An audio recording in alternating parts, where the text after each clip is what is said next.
నమస్తే, నా పేరు శేషకుమారి. మా ఛానల్ ఎర్రా గార్డెన్స్కి స్వాగతం అండి.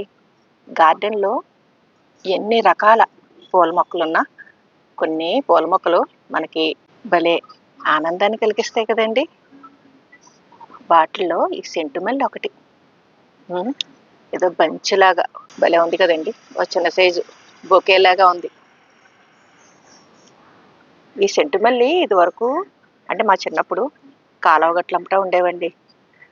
ప్రత్యేకంగా ఎవరు ఇళ్ళ దగ్గర ఏం వేసుకునేవారు కాదు. అంటే కాలువ గట్టు దగ్గర ఇలాగ సెంటుమల్లి, అలాగే మెట్ట తామర, ఇటువంటి రకాలు కాలువ గట్ల దగ్గరే మాకు కనిపించేవి. అటువంటివి ఇప్పుడు గార్డెన్లో రకరకాల మొక్కలు పెంచడంతో ఈ మొక్కలు కూడా మళ్ళీ వెతికి వెతికి తీసుకొస్తున్నామండి. చాలా కష్టపడి నేను కలెక్ట్ చేశాను ఈ మొక్క.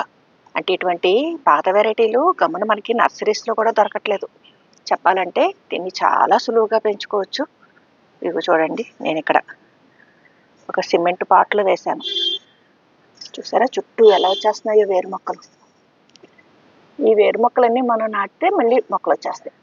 అలా చాలా సులువుగా ప్రాపగేట్ చేసుకోవచ్చు. కొమ్మల ద్వారా వస్తుందో లేదో నాకు ఐడియా లేదు, ఎందుకంటే వేరు మొక్కలు చాలా వచ్చేస్తాయండి.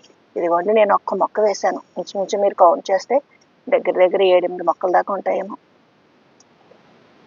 ఇంకా కొత్త మొక్కలు కూడా వచ్చేస్తున్నాయి. ఇలా చాలా సులువుగా వచ్చేస్తాయండి. అలా ఈజీగా మనం పెంచుకోవచ్చు. ఇలా ప్రతి కొమ్మ చివర బంచెస్ కింద వస్తాయండి. మామూలుగా మల్లెపువ్వుకి దీనికి స్మెల్లో వేరియేషన్ ఉంటుంది. ఇది చాలా బాగుంటుందండి వాసన. మల్లెపూల వాసన వేరు, దీని వాసన వేరు. పువ్వు మాత్రం చక్కగా మల్లెపువ్వులు ఏదో గుదుగుచ్చి చక్కగా దగ్గరగా కట్టినట్టే ఎంత బాగున్నాయో చూడండి. ఈ పూసిన పూలు కూడా వెంటనే రాలిపోవండి. ఒక 3-4 రోజులు ఉంటుంది పువ్వు. అందుకని పాత పువ్వులు ఇవి చూడండి. ఇది కొంచెం పాత పువ్వు, కొంచెం బ్లాకిష్గా ఉంది చూసారా. ఇది కొత్తగా పూసిన పువ్వు, గ్రీన్గా ఉంది. ఇప్పుడు విచ్చుకుంటున్న మొగ్గలు కొన్ని ఇవన్నీ విచ్చుకుంటున్నాయి. అలాగే ఇంకా రేపు ఎల్లుండి ఇచ్చుకోవాల్సిన మొక్కలు కొన్ని ఇలా రకరకాల సైజుల్లో మొగ్గలు. అంటే మామూలుగా మల్లెపూలో పూసిన పువ్వు వెంటనే రాలిపోతుంది కదండి, దీంట్లో వెంటనే రాలదు. ఆ రాలకుండా ఉండడంతో చక్కగా మనకి అలాగా బంచి కింద పూసిన తర్వాత అండి ఇంచుమించు ఒక 15 days 20 days వరకు కూడా ఉంటాయి ఇలాగే. ఇవి డ్రై ఫ్లవర్స్ కింద కూడా చేయొచ్చండి. నేను ఒక వీడియోలో అది కూడా చూపించాను. ఈ పూలు ఇలాగే ఉంచేస్తే చక్కగా మనకి ఆ చెట్టునే డ్రై కింద అయిపోతాయండి. అప్పుడు కొంచెం ఇంకా 1-2 పూలు ఉండగా కట్ చేసేస్తే నీడనే ఉంచేసామనుకోండి, ఇదంతా కూడా డ్రై ఫ్లవర్స్ కింద అయిపోతాయి. ఈ డ్రై ఫ్లవర్స్ కూడా మనకి చాలా కాలం ఉంటాయండి. మా ఇంట్లో ఒక 3-4 years నుంచి ఉన్నాయి. ఇంకో కొత్త బంచ్ వస్తుంది. ఇదిగోండి, ఒక బంచ్ అయిపోయింది చూసారా. ఇక్కడ దానికి చిన్ని చిగురు వచ్చి మళ్ళీ బంచెస్, మళ్ళీ ఇది పెరిగాక మళ్ళీ ఇంకొక బంచ్.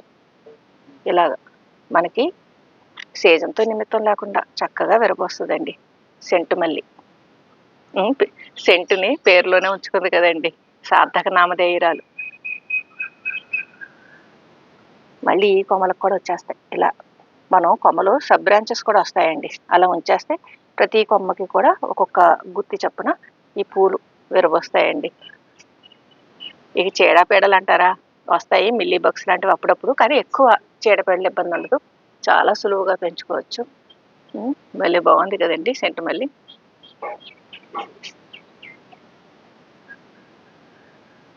ఈ వీడియో పైన మీ అభిప్రాయాలు కామెంట్ సెక్షన్లో తెలియజేయండి.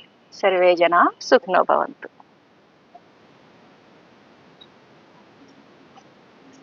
Please like, share and subscribe my channel.